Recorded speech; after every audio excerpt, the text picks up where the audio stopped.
almost every founders are at the age of 28, taking the whole scenario in India, but only that 9% of women entrepreneurs. So how we evaluate the women in business or shepreneurs in India?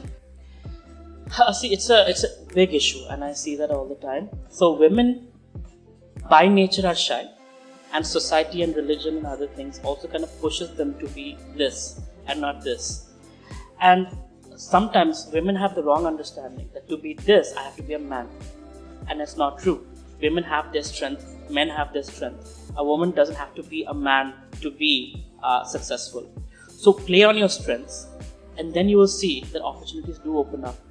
Right? So the issue is women, it's a lot of societal thing, but it's also the women, their own understanding, their own self-doubt that creates a lot of problem, and the self-misunderstanding of what would make them successful.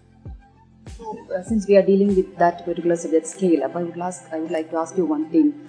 Once a startup is scale up, is it the right time for them to go for the funding? Or is there any specific time to look funding for the startups? Mantra generally I give entrepreneurs is start with zero money, grow with your customers' money, and scale with investor money. But the scale up phase is when you have already validated your model and you're going all out to capture the market before copycats come in. And to capture the market, you have to invest in marketing and sales. And that's when you need venture capital. That's when you need all the investment money you can get. So yes, that is the point when you take in all the money and go all out and take over the market. So we would like to know more about that exclusive entrepreneurship education you are providing on the methodology of Gita. So there is lean startup methodology, that's the startup science, but also Gita aspect is about management, about leadership, because according to Bhagavad Gita, there's sattvic, rajasic, tamasic, right? 3 different aspects.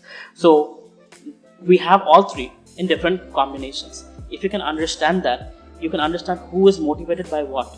So as a leader of the organization, you need to motivate. Some are motivated by money, some are motivated by respect, some are motivated by knowledge. So who is on what mode? Accordingly, you can guide them.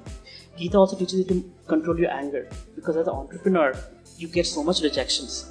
Sometimes you get frustrated. But then in chapter 2, text 14, Bhagavad Gita, Krishna says that Matra Sparshasthu Kaunteya, Shita Ushna, Shukha Dukkada, Agama Payo, Anityam, Tamsa Sikrit Bharata. So as soon as senses come in contact with sense objects, there's 2 options, happiness or distress. I've designed the system such a way, after happiness comes distress, after distress comes happiness. So the entrepreneur, if you know you're struggling and nobody's saying yes to you, know for a fact it's going to get better. But if you give up, you're dead. But if you continue with the struggle, only then you win. You're not letting failure come as an option even, because you're not quitting. Because you know after distress comes happiness.